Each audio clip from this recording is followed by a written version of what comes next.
Good morning, beautiful people. Today I thought we could talk about Ben Shapiro.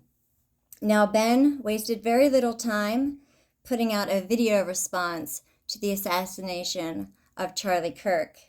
I'd like to give a shout out to Dave Rubin for posting this video and exposing himself, showing everybody exactly who he is as well. I thought Ben on his show I thought he said this quite well about what I think he's talking about his own responsibility, but he's really talking about all of us. Now, it's still up to us. I saw a lot of rumors online today. I was made aware of this by my team that I canceled some sort of college tour. That's bullshit. I saw those rumors. They are false. I will be coming to college campuses, many of them this year. So will we all, I am sure, because we're Americans and we're not going to be deterred. Charlie's voice is not silent. We're going to pick up that blood-stained microphone where Charlie left it. And to those who would intimidate, who would seek to stop us, who would seek to end free discussion, who believe that they have ownership over public spaces and can violently threaten and kill people who speak freely, we are not going to stop. And I have two words. You. We will not stop telling the truth. We will never stop telling the truth. We will never stop debating and discussing. We will never stop standing up for what America is and for what she should be. And we will never let Charlie Kirk's voice die. Goodbye. So, on the surface, that might appear to be righteous, that statement. But to me, it raised three red flags. First of all, Ben Shapiro claims to be a truth teller. However, he's not. He's a liar. And his greatest lie is telling the world that America is a Judeo-Christian nation, which it is not. America is a Christian nation. The other red flag was his use of the term blood-soaked microphone. I thought that was really distasteful. It's actually kind of gross. And the third red flag was his cursing. Let me tell you what God says about cursing. The Bible makes it abundantly clear in Ephesians 4:29, do not let any unwholesome talk come out of your mouths, but only what is helpful for building others up according to their needs, that it may benefit those who listen. 1 Peter 3:10 declares, for whoever would love life and seek good days must keep his tongue from evil and his lips from deceitful speech. James 3:9-12 summarizes the issue. With the tongue we praise our Lord and Father, and with it we curse men who have been made in God's likeness. Out of the same mouth come praise and cursing. My brothers, this should not be. Can both fresh water and salt water flow from the same spring? My brothers, can a fig tree bear olives or a grapevine bear figs? Neither can a salt spring produce fresh water. So it certainly is not a righteous statement. And with those three flags, I decided to do a little bit more digging. 5 days ago, Dem State Progressive News put out an article. This was September 13th. This was the same day as his vulgar statement. The heading, Ben Shapiro takes over from Charlie Kirk. Now think about that. This to me was another red flag. He's taking over. Charlie Kirk, you may have heard the conspiracy theory. A lot of people think that Israel has something to do with this because Charlie Kirk was becoming very outspoken against Israel. Now, I showed you that one video of him and Ben Shapiro, and when Charlie Kirk was asking Ben Shapiro how to justify ethnic cleansing in Gaza, and you could see Ben Shapiro's face. He was just like, the caterpillars just like flew up. And he was really taken aback by that. And that was just before the assassination. Let's read this article. Breaking, Ben Shapiro replaces Charlie Kirk at Turning Point USA, launching a nationwide debate tour to engage college students on critical issues. Learn more. Within, 3 days. 3 days. Ben Shapiro has announced he will replace Charlie Kirk as the face of the Turning Point organization, pledging to embark on a nationwide tour aimed at fostering debate and discussion on college campuses. The announcement was made today, September 13th, 2025, during a press conference in Washington, D.C.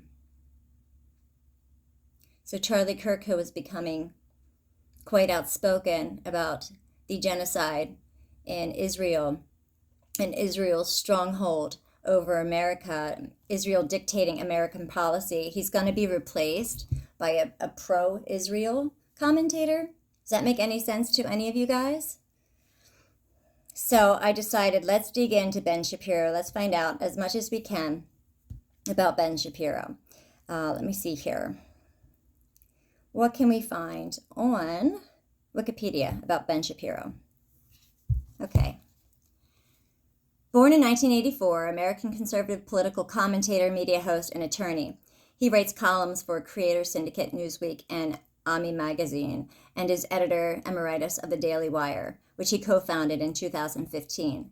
Shapiro is the host of The Ben Shapiro Show, a daily political podcast and live radio show. He was editor-at-large of Breitbart News from 2012 until his resignation in 2016. Shapiro has also authored 16 nonfiction books. He was born in Los Angeles, to the University of California, and Harvard University. Okay, you know what? I'm going to start using these here every time it happens. Harvard University. He is Ashkenazi Jewish, which is really interesting because the Ashkenazi Jews have a mysterious history. When he was 9, played the violin. He's accomplished here. His parents, let's see, they both worked in Hollywood. Okay. Let's see what we can find out more about his mother was a TV company executive, and his father, David Shapiro, worked as a composer. So what is his mother's name? It says David Shapiro, but I'm not seeing his mom's name here. Incredibly intelligent. He skipped 2 grades. Where's his mom's name? He studied under liberal law professors at Harvard Law, of course. You know, what else would be at Harvard Law? Who's his mother? Who's his Hollywood exec? You know what, it's actually not saying, it goes into who his sister is and who his cousin is, but doesn't say who his mom is. So again,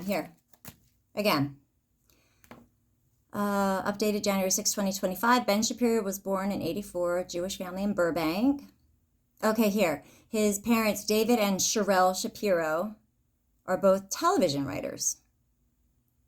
Okay, I thought he was a composer, but okay, I guess you could be a television writer and a composer.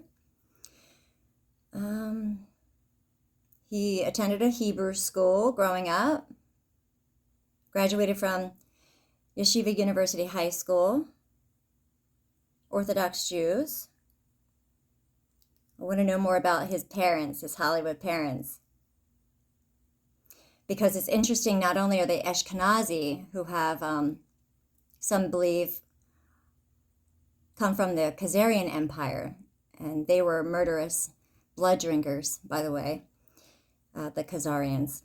Now, some people claim no, in fact, the Ashkenazi are not related to them, so there's mystery behind that.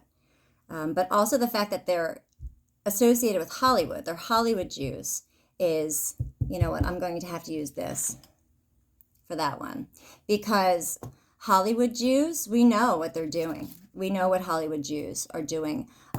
We know that the Jewish Mafia got involved with disgraced General Grover, and they started working with Howard Hughes, and that's how the Jewish Mafia and Kabbalism and blackmail and all the disgusting things that we know about Hollywood today started.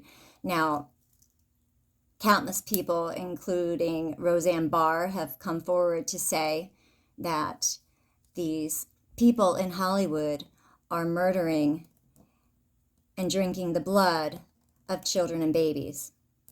Mel Gibson became famous for asserting this a long time ago, and we all thought he was crazy. But in lieu of the Sean Combs case and more people coming forward about this, it absolutely 100% seems true. So we really need to get to the bottom of his parents here and his association with, Hollywood Jews. Ben Shapiro is one of the most popular conservative commentators in the country. I'm going to have to call BS on that because I don't know anybody who likes him. He's known for his sharp wit and intelligent arguments. For sure, he is a fast talker. That's how I would describe Ben Shapiro. But who are his parents? So this is a different article here, and it's saying his father is David Shapiro, a successful businessman. Wait, this is the same article that says at the top that David and Sherelle Shapiro were his parents and they were television writers. And then 3 paragraphs down it says his parents are David Shapiro, a businessman, and Beverly Shapiro, an author. That's weird.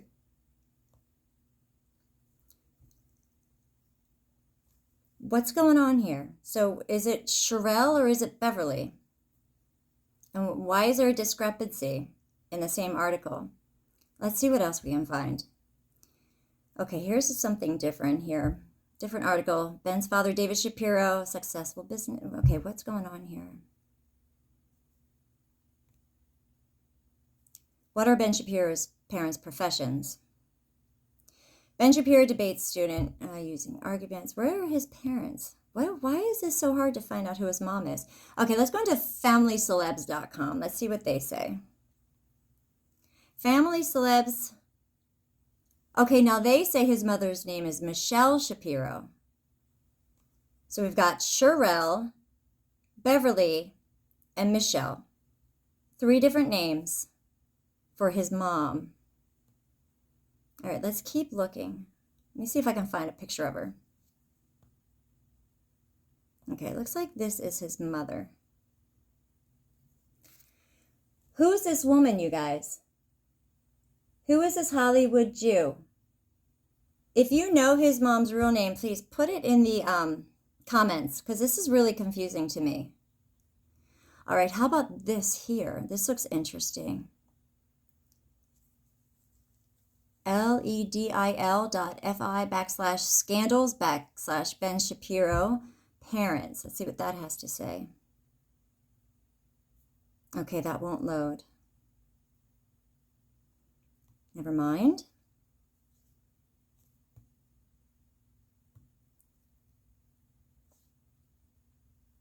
All right, let's go into the Scholarly Community Encyclopedia. Grew up Jewish in LA, we know that. Both his parents worked in Hollywood. His mother worked as an executive of a TV company, and his father as a composer. Okay, so this validates that previous article. And it goes on to talk about his cousin. But again, this doesn't have his mom's name. What is going on here? Became interested in politics at a young age. Started a nationally syndicated column when he was 17 and had written 2 books by 21. You guys, this is really, really weird. I can't find any information on Bing about his mom, any coherent information, anything about exactly what her name was or what TV network she was an executive at or anything. This is going to really, really drive me crazy. This has never happened to me before in all my years of research. I got 3 different names and no real information. And some sites like Wikipedia don't even have her name in there. So what's going on here? Okay, yeah, right? Big time. Now, you know what? Let's just go back to ancient Israel and the whole child sacrifice thing, because a lot of people claim that that's a lie, and it's absolutely not. Princeton Theological Seminary, a book by Heath D. Durrell, is titled Child Sacrifice in Ancient Israel. Among the many religious acts condemned in the Hebrew Bible, child sacrifice stands out as particularly horrifying. The idea that any group of people would willingly sacrifice their own children to their gods is so contrary to modern moral sensibility that it is difficult to imagine that such a practice could have ever existed. And that's the problem. There's so much cognitive dissonance about this that people refuse to believe it. Nonetheless, the existence of biblical condemnation of these rites attests to the fact that some ancient Israelites, in fact, did sacrifice their children. Indeed, a close reading of the evidence, biblical, archaeological, and epigraphic, etc., indicates that there are at least 3 different types of Israelite child sacrifice, each with its own history, purpose, and function. So there is really no debating. I mean, if it was just biblical, I could see how people were like, I don't believe the Bible. But there's a lot of evidence. Here, let me show you some of the evidence that I'm talking about here. This is from the Torah.com. Moloch, the sacrifice of babies. Jeremiah excoriates the Judites for sacrificing babies to Baal at the Tophet in a valley near Jerusalem. Archaeological excavations throughout Carthage uncovered the remains of thousands of babies offered to Baal and his consort Tanit, together with dedicatory inscriptions referring to the offerings as a Moloch, the very term the Bible uses to prohibit child sacrifice. Look at that. Look at that. Do you see those vessels?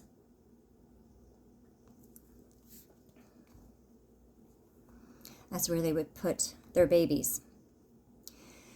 Now, the Torah goes on to talk about Judite child sacrifice and all the Bible verses associated with it. There are many.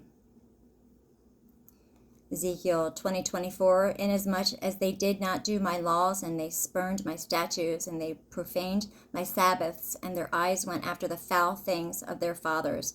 And I, on my part, gave them statutes that were not good, and laws through which they would not live. And I defiled them with their gifts when they passed every womb breach in sacrifice, so that I might desolate them, so that they might know that I am Yahweh. Religious implications of the Carthaginian theory. Okay, about Pythagoras. And this is Modern Monastery, dated May 10th, 2024 by Lawrence Erickson. The culture of the Jewish people following the death of Christ has puzzled Christians for centuries. How could the people of the Old Testament who followed God, albeit imperfectly, persist in rejection of Christ and exist in what appeared to be such a uniquely immoral state? Jews in the Middle Ages were notorious for cruelty and greed, and there is even evidence that they would occasionally sacrifice Christian children. So it wasn't even just their children. They were sacrificing Christian children. Some believe that the Ashkenazi Jews of today are not the Jews of the Bible, but are descended from medieval Turkish converts in what is known as the Khazar theory.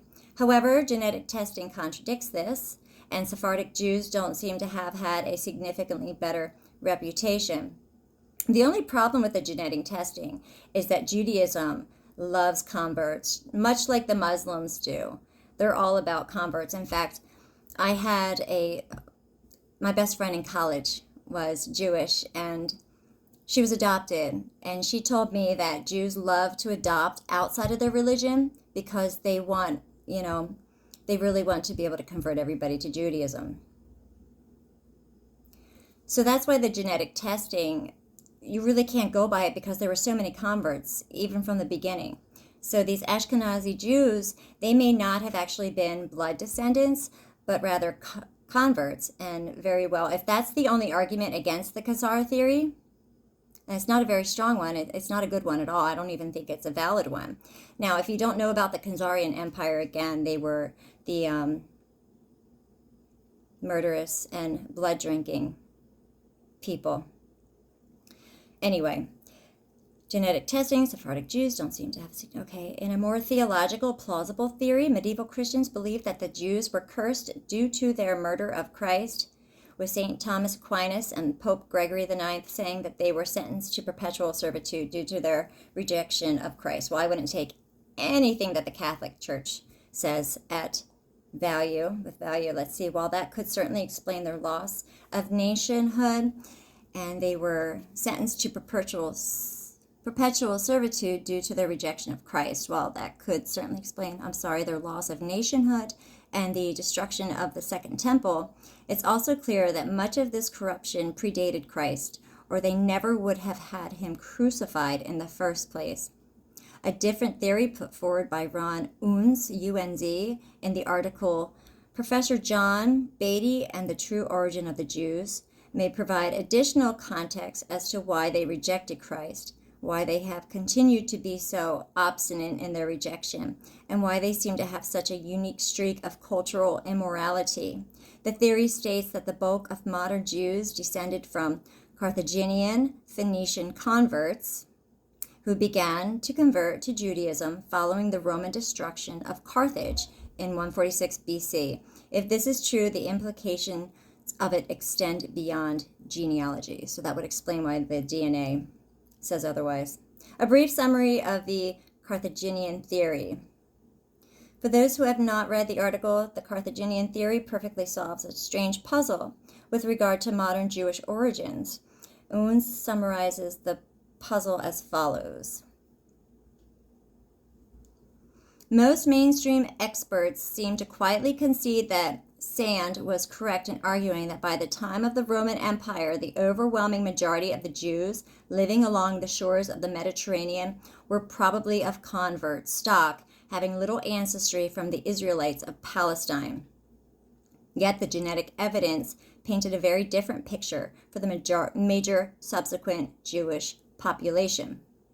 As mentioned, the Ashkenazi Jews seem to derive from Middle Eastern males who took European wives in the centuries after the fall of Rome. Meanwhile, the Sephardic Jews of Muslim Spain are also of Middle Eastern ancestry, and they were the wealthiest and most numerous component of Jewry throughout much of the Middle Ages prior to their 1492 expulsion by Ferdinand and Isabella.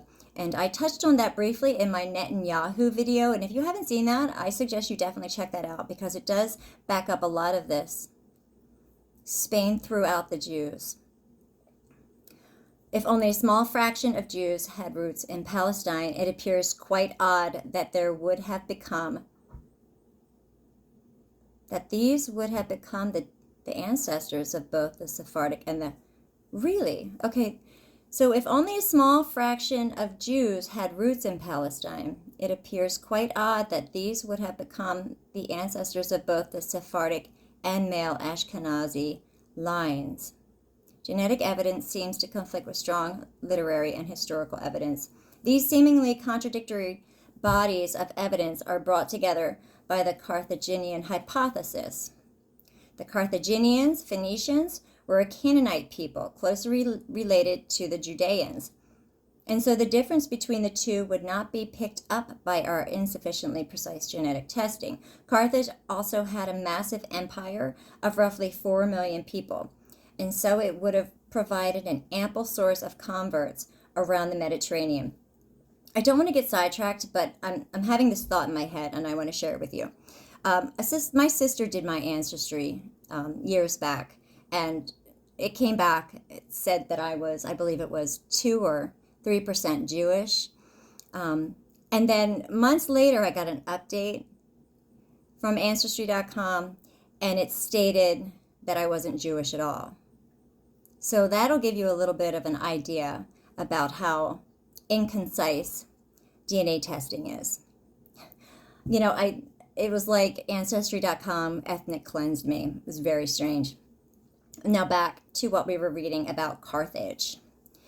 Also had a massive empire of roughly 4 million people, and so it would have provided an ample source of converts around the Mediterranean.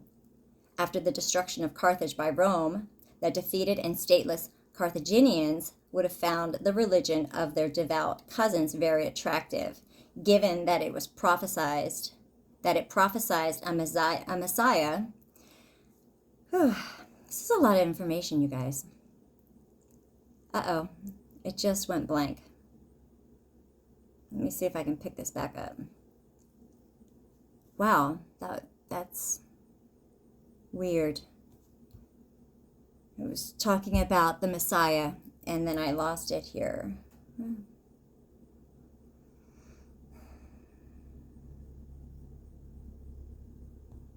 Hold on, I'll get it back.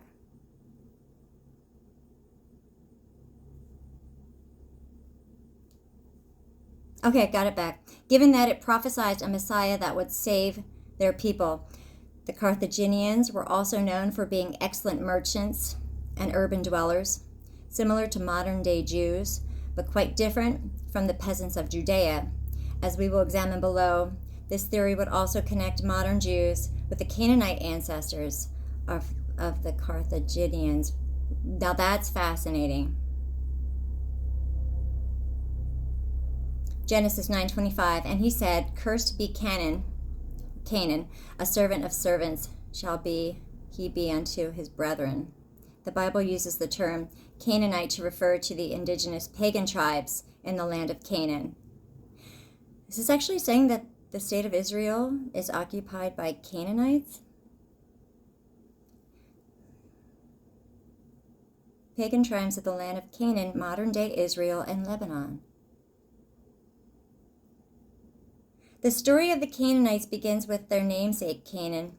The Bible describes how Canaan's father Ham witnesses Noah naked and tells his brothers about it rather than helping cover Noah up. As punishment, Noah curses Canaan in Genesis 9:25. Canaan's descendants settle in the land of Canaan, and they are condemned for practicing incest, homosexuality, bestiality, and child sacrifice. Okay. And that's Leviticus 18. God eventually commands the Israelites to remove them from the southern portion of the land, modern-day Israel. While some are under the impression that the Canaanites were completely annihilated, the Bible states in Judges 3:1-14 that the Canaanites in the north, modern-day Lebanon, were allowed to survive so as to test future Israelites in battle. While the Bible describes the people of this land as Canaanites, the Greeks had a different name for them, Phoenicians. Carthage was founded by the Phoenicians as a colony in the 9th century BC. Roughly 3 centuries after modern scholars believe the Canaanite displacement at the hands of the Israelites occurred. However, there is little reason to think these Phoenicians, Carthaginians, were anything other than the direct descendants of the biblical Canaanites. Ephraim Sturm, chairman of the Hebrew University of Jerusalem's Institute of Archaeology, stated that the Phoenicians were the descendants of the biblical era Canaanites, some of whom were forced out of Palestine by the Israelites around 1200 BC. So it looks like Ben Shapiro is a Canaanite. Already an incredible irony persists itself. Modern scholars subtly acknowledge that the vast majority of Roman Jews never left Palestine, meaning the modern Palestinians are the closest descendants of the ancient Israelites. Others have already pointed at how ironic it is that the entire Zionist project justifies itself off the claim that they are the descendants of the Israelites, but in reality, they are expelling and murdering the actual descendants of the Israelites from the Holy Land. And they're also expelling and murdering the original church, the original Christians that are in Palestine. Wow. You guys, the state of Israel. Can you believe this? This is amazing. You know what this is, if the internet, if Bezos's Bing hadn't tried so hard to hide the identity of Ben Shapiro's mom, I don't know if I ever would have gone this far into Israel. I probably would have just kept talking about him, but for whatever reason, it led me to this. Well, not for whatever reason, we know what the reason is. This is incredible. The Carthaginian theory further deepens this already remarkable irony. Zionist settlers are not just a foreign entity attacking the true Israelites, but are actually the descendants of the people that were cursed and explicitly ordered for removal from the land by God, according to scriptures that religious Zionists themselves believe in. They do have a connection to the Holy Land. It's just not the one they want or claim. From a Christian perspective, the story of modern Zionism is the story of a bitter people attempting to reverse God's judgment upon them without Christ, and who have been allowed to exist so as to test Israelites in combat. This ends up remaining true theologically, in the sense that Christians are the new Israelites and Christian societies have been seized by Jewish organizations.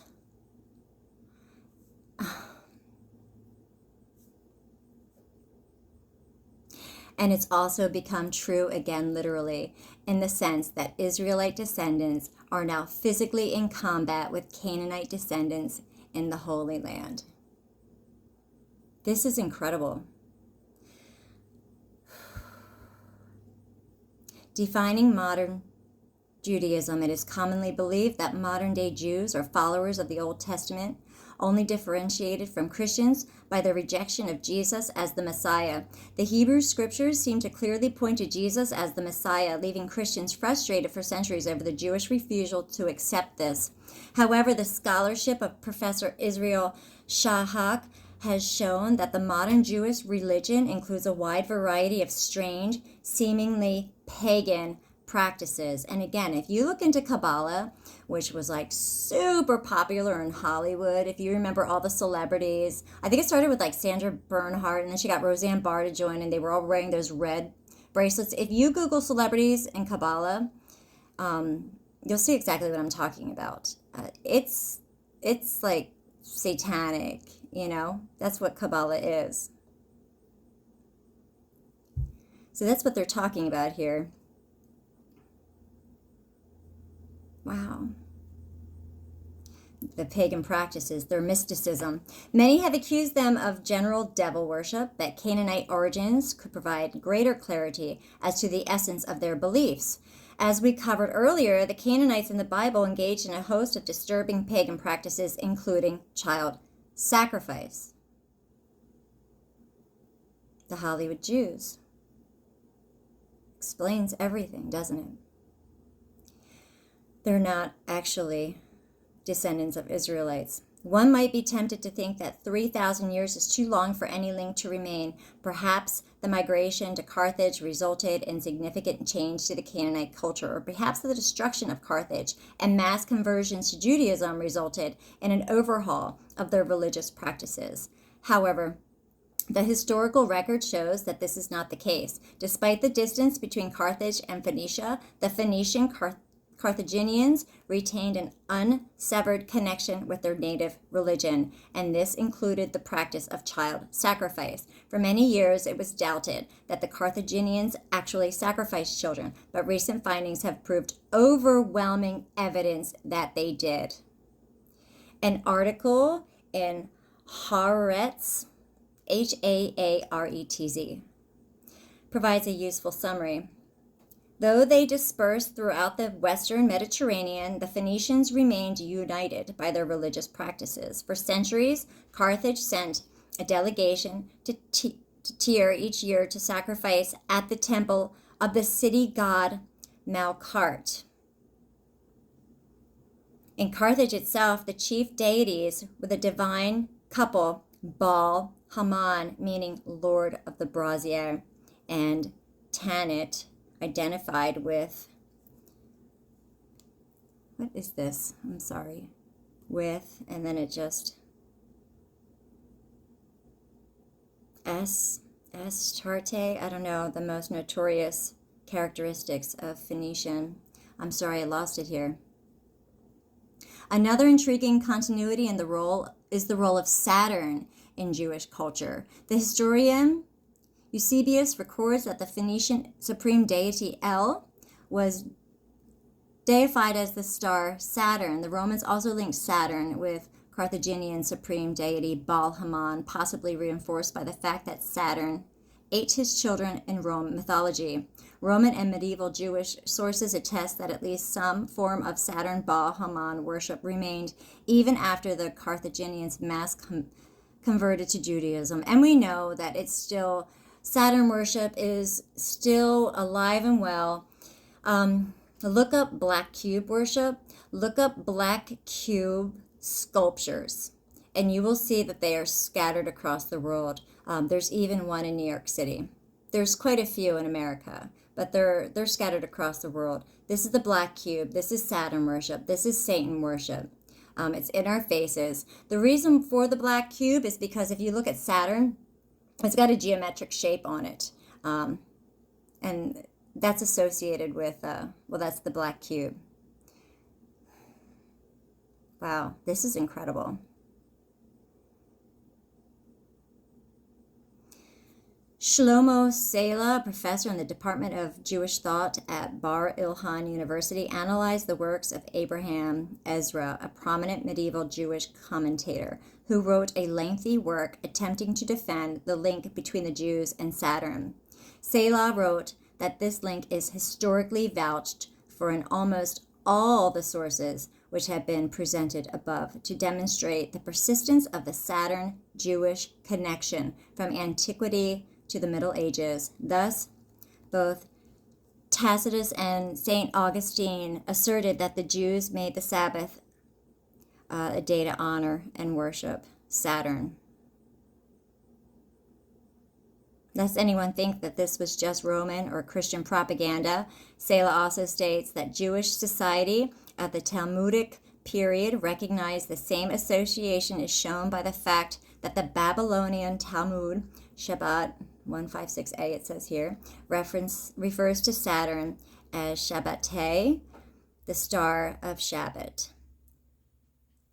Ezra himself did not deny that the Sabbath was related to Saturn, but defended it by saying that Jews rested to protect themselves from Saturn's malignant influence, which was supposedly strongest on that day. The Jewish newspaper Forward also admits the link, but claims that the Jews named Saturn after the Sabbath simply because the Romans believed the Jews were resting in honor of Saturn. All right, that's a little confusing. Both of these explanations raise serious questions. The Old Testament clearly and repeatedly states that God blessed the Sabbath day and made it holy, and that it's to be dedicated only to God.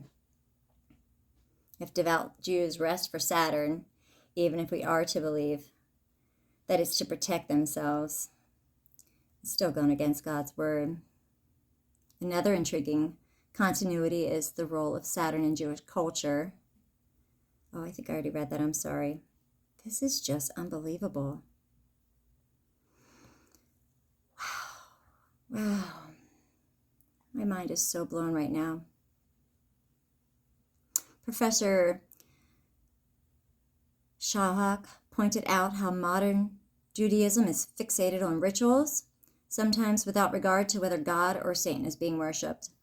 This obsession with ritual over substance is also something Jesus condemned the Pharisees for, and it could be evidence that they compromised with their new allies. They are compromised with their new allies.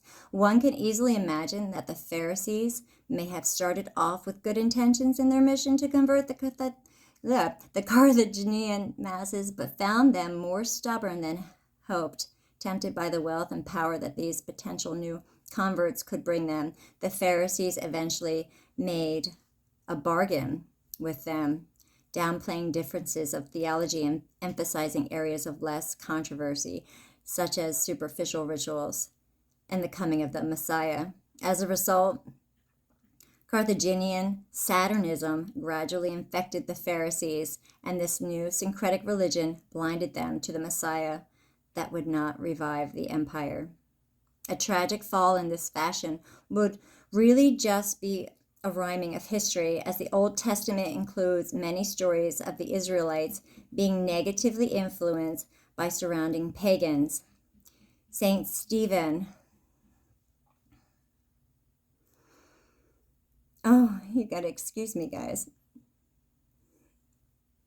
I'm being overwhelmed, I think, by the Spirit. Saint Stephen appears to allude to this. If you don't know who Saint Stephen is, he was the youngest of the apostles. I think he was 16 or 17, and he was sharing the word of our Lord and Savior in the streets when Paul came upon him and began to incite hate and violence, much like we see today, and incited the crowd to stone Stephen to death. I'm getting a connection with Stephen and Charlie Kirk here. Excuse me. Let me focus on Stephen for a second. Excuse me. Give me a moment here. Let me see if I can find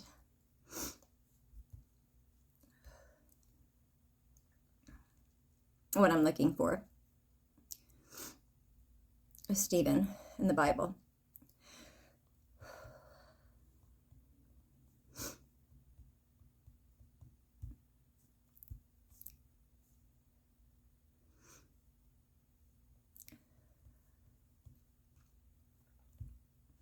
The stoning of Stephen. Acts 7:54-60. When the members of the Sanhedrin heard this, they were furious and gnashed their teeth at him. But Stephen, full of the Holy Spirit, looked up to heaven and saw the glory of God, and Jesus standing at the right hand of God. Looking, he said, I see heaven open, and the Son of Man standing at the right hand of God. At this, they covered their ears, and yelling at the top of their voices, they all rushed at him, dragged him out of the city, and began to stone him. Meanwhile, the witnesses laid their coats at the feet of a young man named Saul. While they were stoning him, Stephen prayed, Lord Jesus, receive my spirit. And then he fell on his knees and cried out, Lord, do not hold this sin against them. When he had said this, he fell asleep. Excuse me. Oh, my goodness. So, my research of Ben Shapiro has led me to Stephen, who I'm feeling a connection to Charlie Kirk.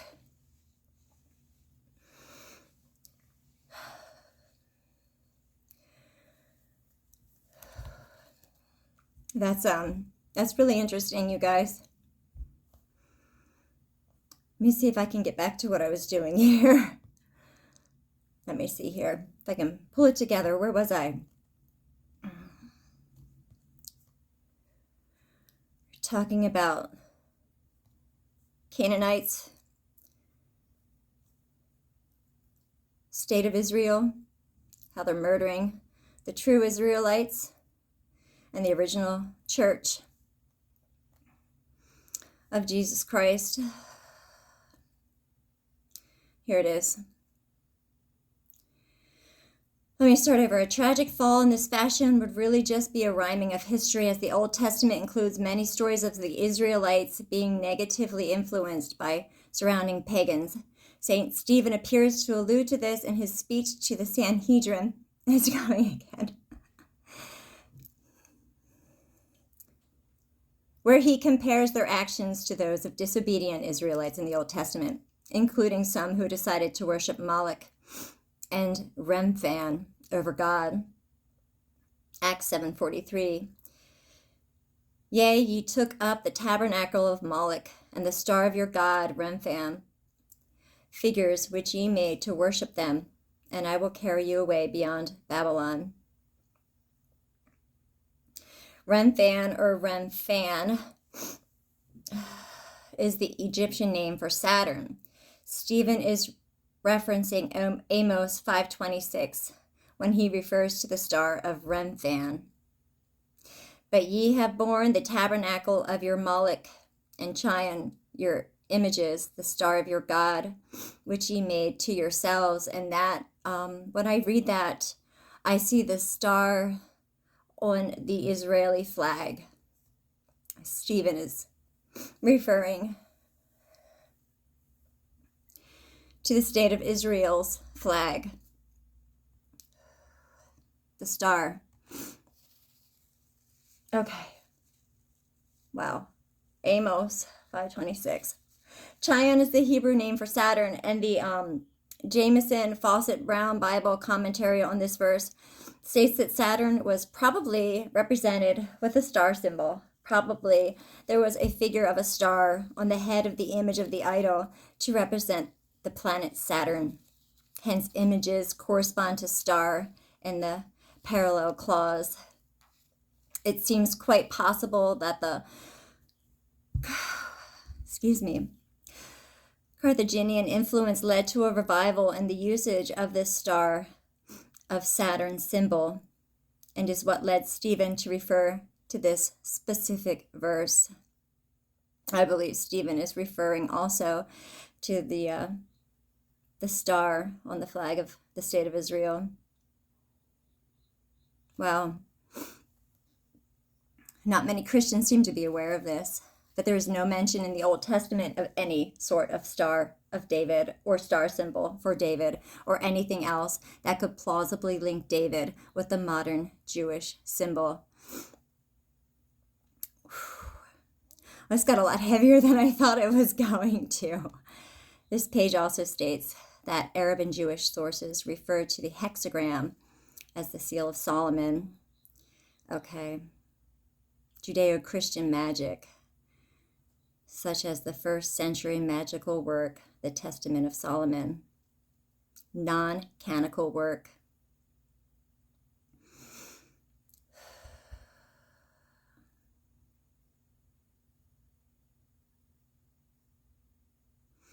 In a major city of Saturn worshippers, and its first documented appearance is also associated with Saturn in the time of Stephen.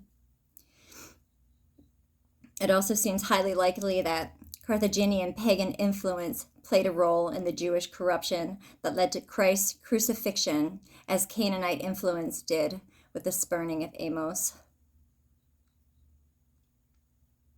If you're a Christian, you believe that God spoke to and revealed many things to the Israelites in the Old Testament, and you also believe that Satan is real and does engage with humanity, at least occasionally.